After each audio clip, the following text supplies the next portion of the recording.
Bismillah. Innal hamdalillah nahmaduhu wa nasta'inuhu wa nastaghfiruh wa na'udzu billahi min shururi anfusina wa sayyiati a'malina. Man yahdihillahu fala mudilla lahu wa man yudlil fala hadiya lahu. Wa ashhadu an la ilaha illallah wahdahu la syarika lahu wa ashhadu anna Muhammadan 'abduhu wa rasuluhu. Ya ayyuhalladzina amanu taqullaha haqqa tuqatih wa la tamutunna illa wa antum muslimun. يا أيها الناس اتقوا ربكم الذي خلقكم من نفس واحدة وخلق منها زوجها وبث منهما رجالا كثيرا ونساء واتقوا الله الذي تساءلون به والأرحام إن الله كان عليكم رقيبا. يا أيها الذين آمنوا اتقوا الله وقولوا قولا سديدا يصلح لكم أعمالكم ويغفر لكم ذنوبكم ومن يطع الله ورسوله فقد فاز فوزا عظيما. Amma ba'd. Sesungguhnya sebenar-benar perkataan adalah kitabullah, yakni Al-Quran, dan sebaik-baik petunjuk adalah petunjuk Muhammad, iaitu sunnah. Seburuk-buruk perkara adalah perkara yang diada-adakan dalam agama. Setiap yang diada-adakan dalam agama adalah bid'ah. Setiap bid'ah adalah sesat, dan setiap kesesatan tempatnya di neraka. Assalamualaikum warahmatullahi wabarakatuh.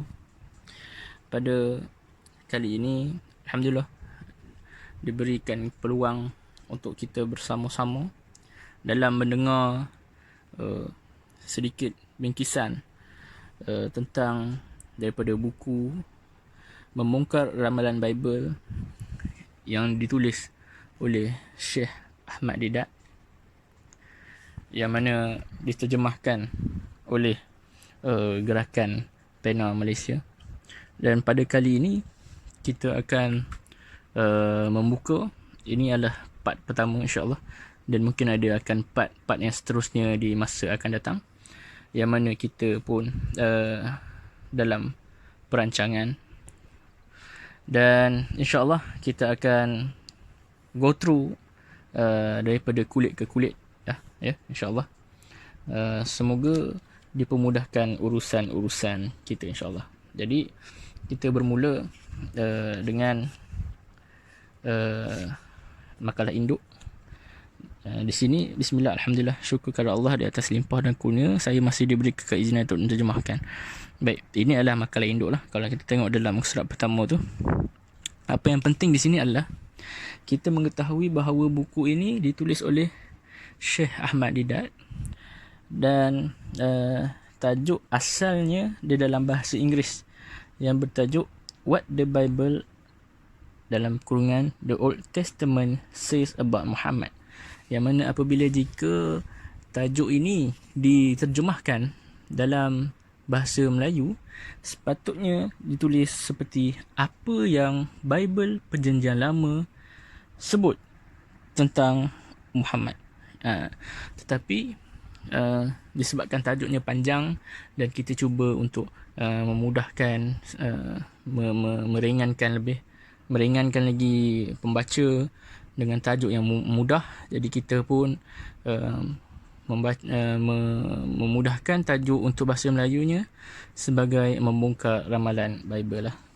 Jadi untuk pengetahuan, penulisan ini bukanlah penulisan yang direct ditulis oleh Syekh Ahmad, ya.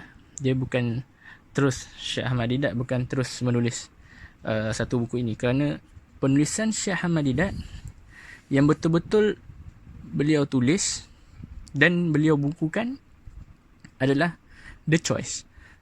Dan buku ini bukan The Choice lah, dan buku ni adalah perbincangannya tidak ada dalam The Choice. Dan buku The Choice itu telah pun diterjemahkan dalam bahasa Melayu dan boleh dijumpai banyaklah buku-bukunya di kedai buku Arus Perdana, insyaAllah.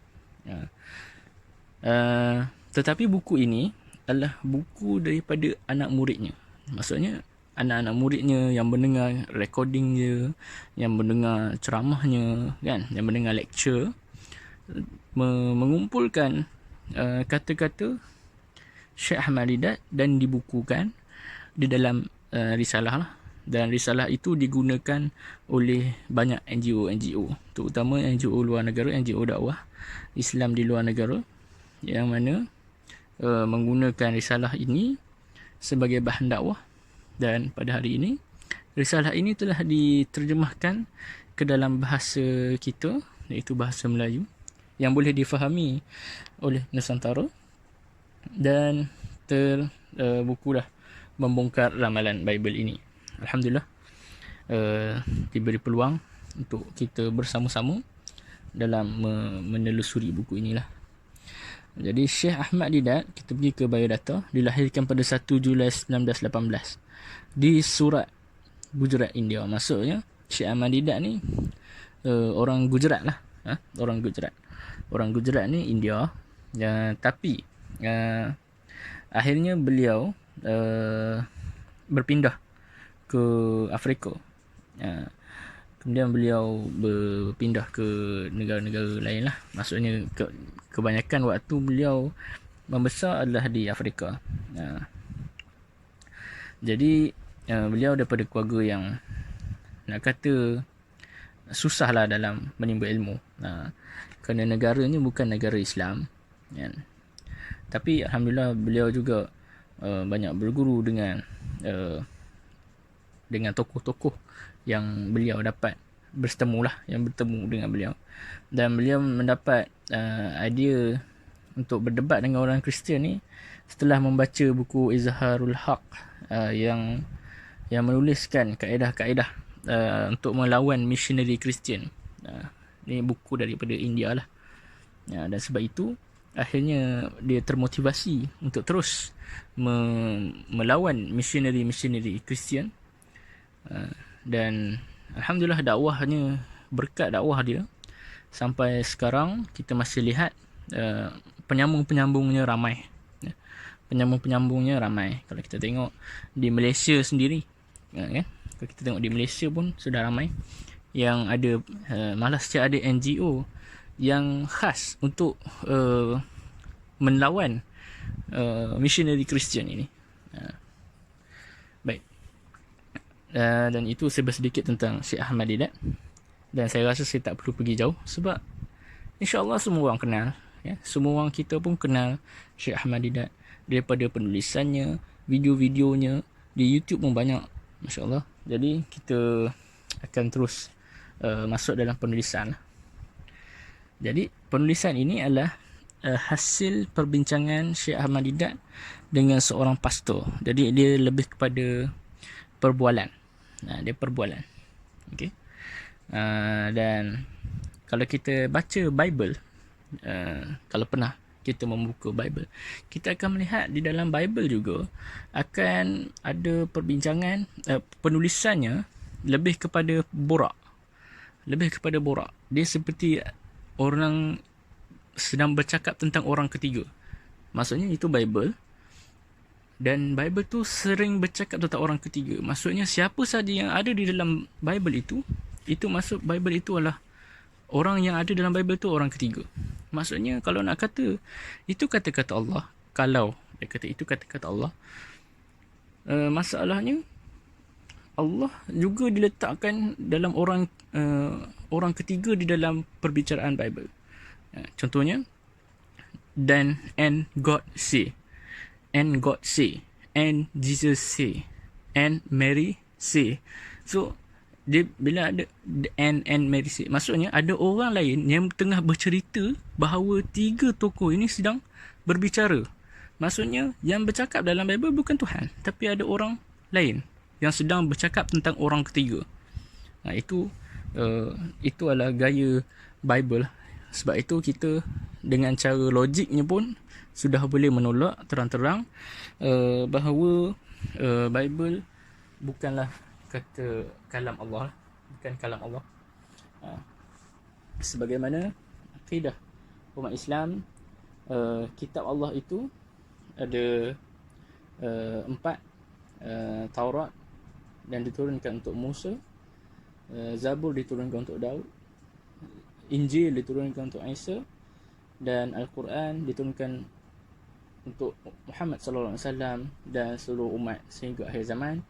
Dan apa yang kita dapat lihat, Alhamdulillah, Al-Quran ini adalah boleh dikatakan sebagai last testament, kerana di antara empat-empat kitab terawal, dan antara 3 kitab terawal itu telah pun dimansuhkan, sehingga undang-undang atau syariat yang diterima adalah syariat Muhammad sallallahu alaihi wasallam. Dan kita memandang bahawa Al-Quran ialah kalam Allah, dia bukan makhluk. Ia hanyalah kalam Allah, ia bukan makhluk. Dan kita faham sebagai kalam Allah, maka tidak berhak bagi Al-Quran untuk disebutkan sebagai sembang orang ketiga seperti Bible. So tidak. Okey, jadi kalau kita tengok dalam penulisan ini, kita lihat dalam apa yang Bible sebut tentang Muhammad, apa yang Bible sebut tentang Muhammad. Saya menunjukkan soalan, apa yang Bible sebut tentang Muhammad? Tanpa keraguan dia jawab, tiada apa. Maksudnya pastor tu pun tak tahu bahawa di dalam Bible ada sebut tentang Muhammad. Yang ni kita sembang bukannya tentang istilah nama Muhammad itu. Sebab kalau tentang istilah nama Muhammad itu telah disembang, diceritakan dalam The Choice. Di dalam The Choice ada cerita tentang Bible Barnabas, ada cerita tentang, dan macam-macam lagi lah kalau kita tengok. Tapi di dalam buku ini dia tidak menceritakan tentang istilah Muhammad itu disebutkan dalam Bible secara perkataan, kan? Jadi Ahmad Didat tanya, kenapa tiada? Daripada tafsiran awak ataupun daripada tafsiran orang Kristian, Bible menceritakan berbagai perkara tentang kebangkitan Soviet Rusia dan juga tentang hari akhirat, malah juga tentang ketua padri Roman Katolik. Maksudnya banyak ramalan-ramalan yang bakal berlaku kononnya telah dicatatkan di dalam Bible. Jadi pastor tu menjawab, ya, tapi tiada apa tentang Muhammad, dengan yakin. Jadi Ahmad Didat tanya lagi, kenapa tidak ada apa? Lelaki bernama Muhammad ini yang bertanggungjawab membentuk jutaan komuniti dunia yang beriman, percaya kepada keajaiban kelahiran Jesus. Jesus ialah Al-Masih. Dia menghidupkan kembali mayat dengan izin Tuhan dan menyembuhkan penyakit buta dan kusta dengan izin Tuhan. Pastilah buku ini akan menyebut sesuatu tentang pemimpin agung yang berbicara dengan sangat baik tentang Jesus dan ibunya Maryam, Mary, kan?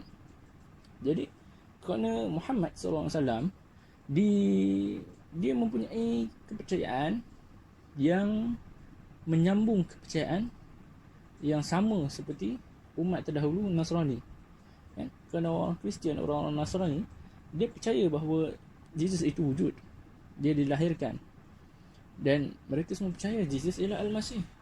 Jesus adalah, ataupun Nabi Isa, kalau kita sebut Nabi Isa lah, Nabi Isa, kita berdua percaya, kita dua Kristian dan Islam percaya Jesus atau Isa akan muncul di akhir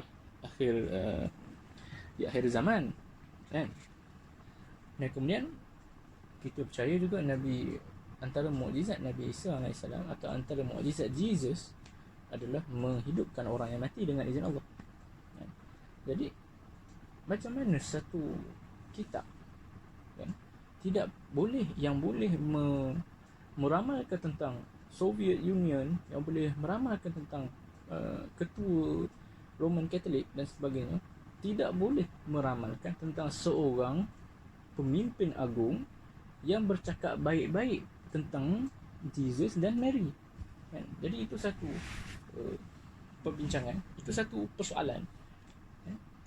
Jadi pastor lelaki tu jawab, atau pastor tu jawab, anakku, kononnya dalam sopan, ya, saya dah baca Bible sejak 50 tahun, pastor ni cakap, dan jika ada disebutkan namanya Muhammad, pastilah aku akan tahu. So ini logik lah, ya, logik akal. Bila dia dah baca banyak kali, takkanlah dia tak pernah perasan ada nama Muhammad, katanya gitulah, ya. Jadi Ahmad Didat bertanya, menurut awak, nubuatan tentang kedatangan Jesus dalam Old Testament bukanlah berjumlah ratusan?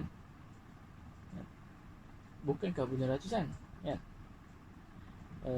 Maksudnya dalam Jesus punya dalam Bible Old Testament, bukan ke banyak ramalan kan? Ada ratusan ramalan dalam Bible tu kan?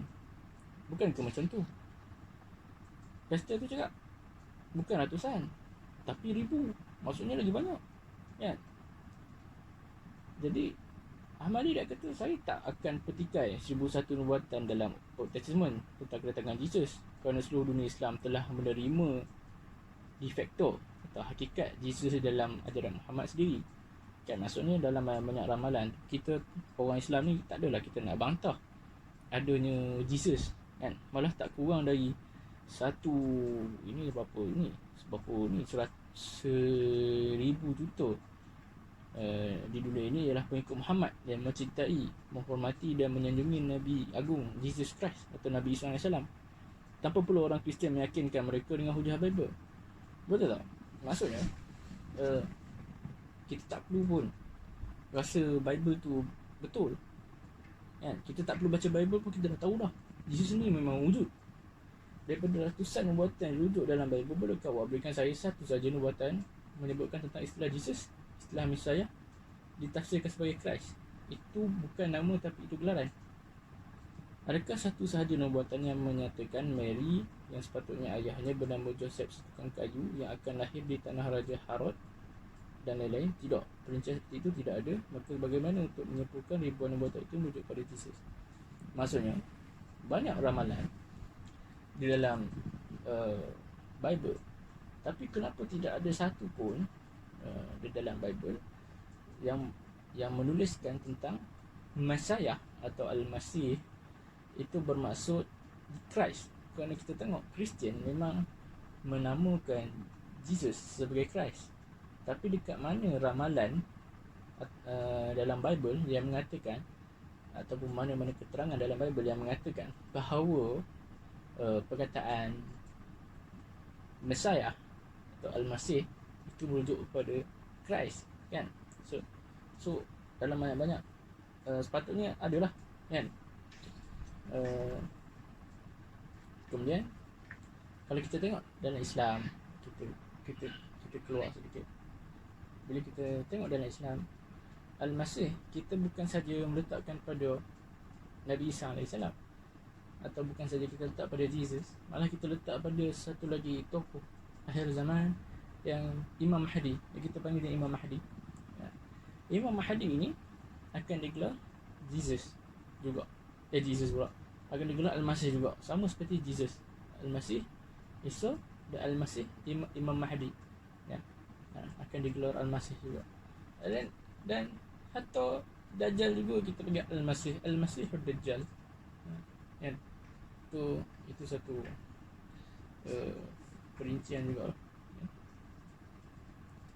Kemudian pastor tu menjawab, nubuatan ialah gambaran kepada apa yang bakal berlaku. Apabila itu dah berlaku, kita dapat lihat dengan jelas nubuatan itu dipenuhi sebagaimana yang telah diramal. Maksudnya nubuatan tu ramalan lah kan, gambaran apa yang bakal berlaku semua kan. Okay.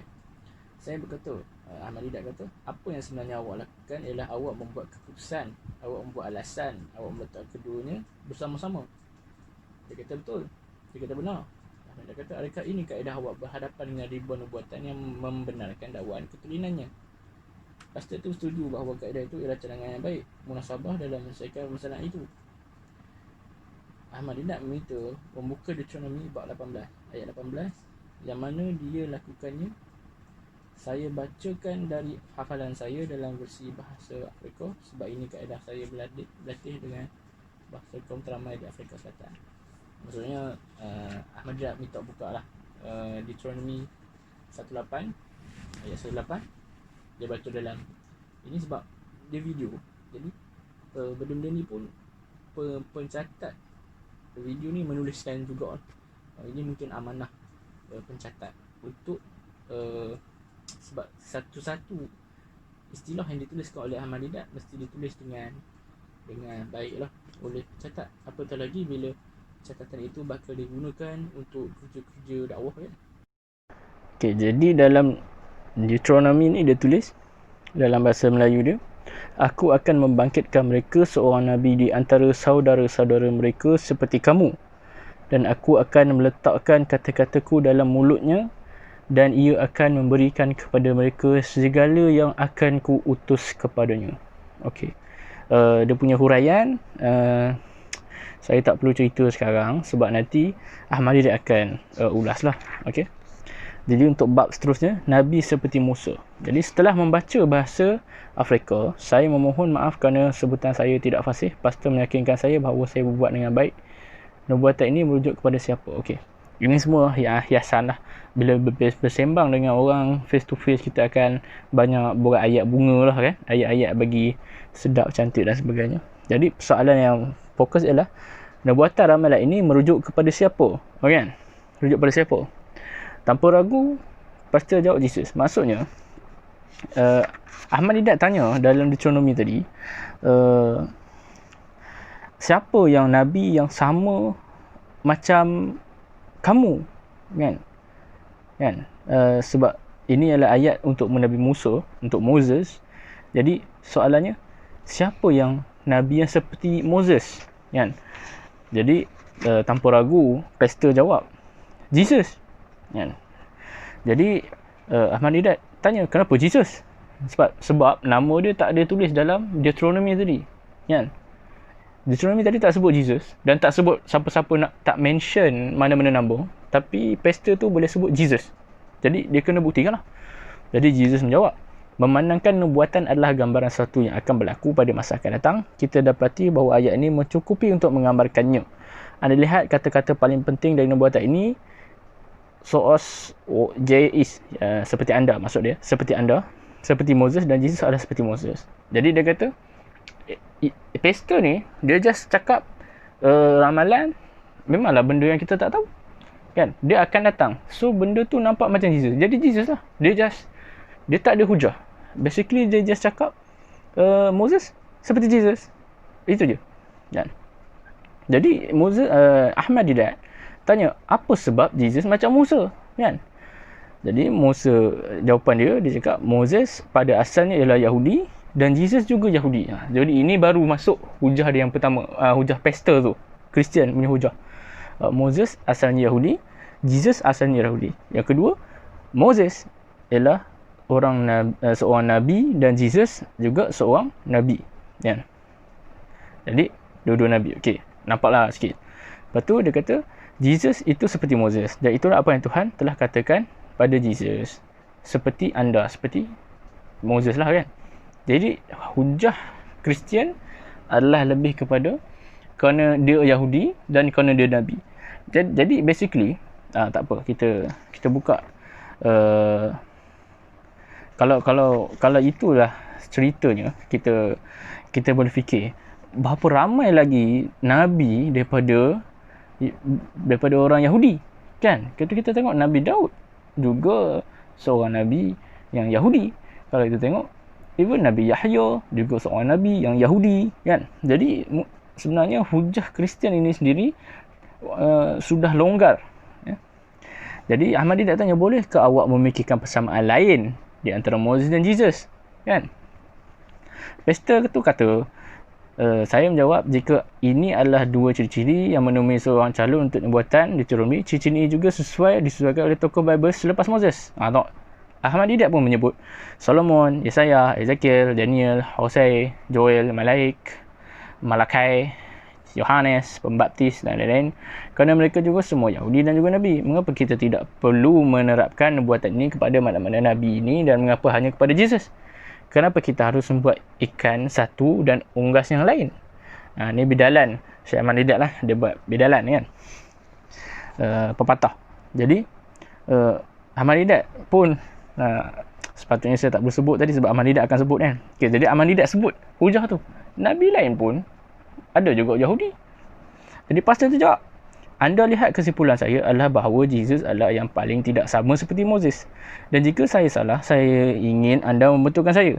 Kan? Ni bukan pastor jawab, Ahmad Didat cakap. Kan? Jadi berkata, saya berhujah dengannya.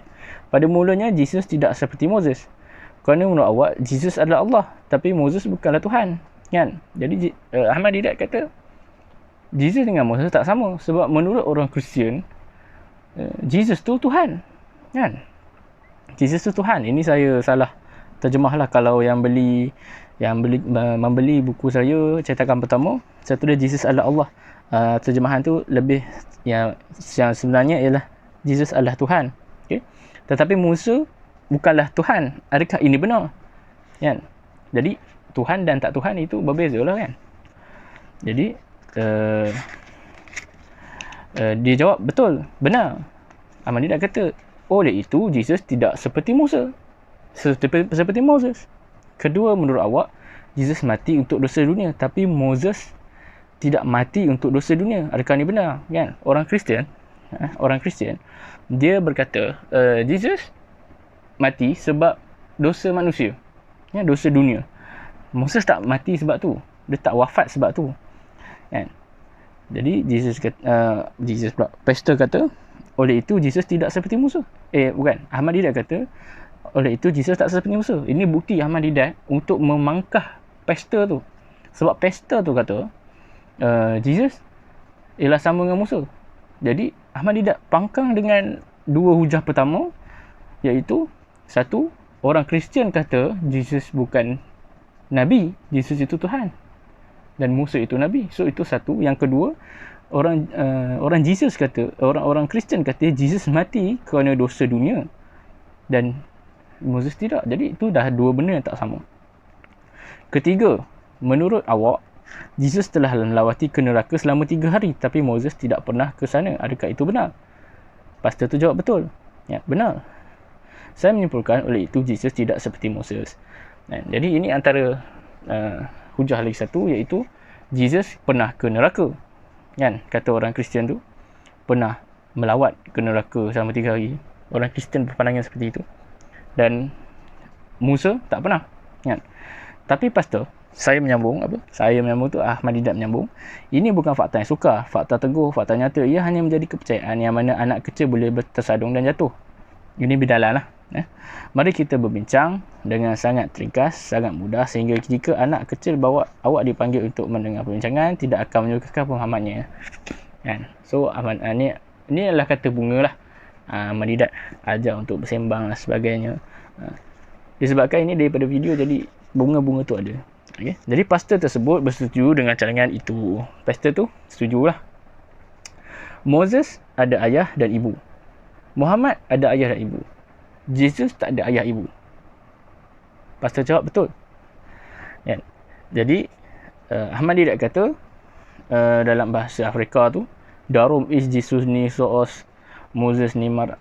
Saya pun tak apa reti nak sebutlah lajah orang Afrika ni kan. Tapi maksud dia adalah, oleh itu Jesus tidak menyerupai Moses, tapi Muhammad menyerupai Moses, kan? Itu hujah pertama bahawa Muhammad adalah seperti Musa, Moses, dan Jesus tak seperti Moses. Hujah pertama. Okey, untuk hujah kedua, Ahmad Didat mengatakan, Moses dan Muhammad lahir secara formal, fitrah, semula jadi, iaitu reaksi fizikal di antara lelaki dengan perempuan. Tetapi Jesus dicipta dengan keajaiban. Ya. Kamu boleh rujuk sebagaimana disebutkan dalam Gospel Saint Matthew 1 ayat ke-18. Sebelum mereka bersama Joseph si tukang kayu dan Mary, dia dijumpai dengan anak Roh Kudus, dan Saint Luke memberitahu kami dikala berita gembira kelahiran anak lelaki Roh Kudus itu diumumkan kepadanya. Mary berkata, bagaimana ini terjadi kerana saya tidak kenali mana-mana lelaki? Dan malaikat itu menjawab dan berkata kepadanya, Roh Kudus akan datang kepadamu dan kuasa yang tertinggi akan menaungi kamu. Kitab suci Al-Quran mengesahkan keajaiban kelahiran Yesus, dan yang dengan istilah mulia bagi menjawab soalan logiknya. Mary berkata, wahai Tuhanku, bagaimanakah aku akan beroleh seorang anak padahal aku tidak pernah disentuh oleh seorang lelaki? Allah berfirman, demikianlah keadaannya. Allah menjadikan apa yang dikehendaki melaksanakan suatu perkara, maka ia hanya berfirman kepadanya, jadilah engkau, lalu jadilah ia. Kan? Jadi dalam kisah untuk hujah kedua, Jesus adalah kelahiran yang tidak fitrah lah, maksudnya luar biasa, kan. Jadi tidak semestinya Tuhan menanam benih pada manusia atau haiwan. Jika dia berkehendak, maka ia jadi. Inilah konsep Muslim tentang kelahiran Jesus. Setelah saya bandingkan kisah kelahiran Jesus versi Quran dengan Bible di Bandar Besar, dan saya tertanya, kisah versi mana yang kamu pilih untuk ceritakan pada anak kamu, sama ada versi Quran atau Bible? Lelaki itu jawab, menunduk kepalanya, Al-Quran. Kemudian saya berkata kepada pastor itu, adakah benar Jesus lahir secara luar biasa dan bercanggah dengan kelahiran normal seperti Moses dan Jesus? Dia jawab, ya. Ahmad tidak kata oleh itu Jesus tak menyerupai Moses, tapi Muhammad menyerupai Moses. Okey. Untuk hujah ketiga, ia lebih pada cara lahir. Ni hujah kedua. Untuk hujah kedua, ia hanya cara lahir. Jadi cara lahir Musa dan cara lahir Muhammad sallallahu alaihi wasallam, dia sama. Lahir dengan seorang ibu dan seorang ayah, kan. Manakala Isa ataupun Jesus alaihissalam, dia lahir dalam keadaan tidak beranak, tidak berbapa. Dia tidak berayah. Maksudnya dia lahir saja. Itu persoalan. Itu membuatkan Jesus sangat berbeza dengan Musa AS. Dan kalau kita tengok, memang itu poin yang sangat kena. Sangat kena. Sebab memang tak boleh. Memang hakikatnya Jesus diberikan keajaiban itu, dan ini dituliskan sendiri dalam Al-Quran dan juga di dalam Bible, betapa Jesus ataupun Isa lahir dalam keadaan yang luar biasa. Itu kehebatan lah. Okay.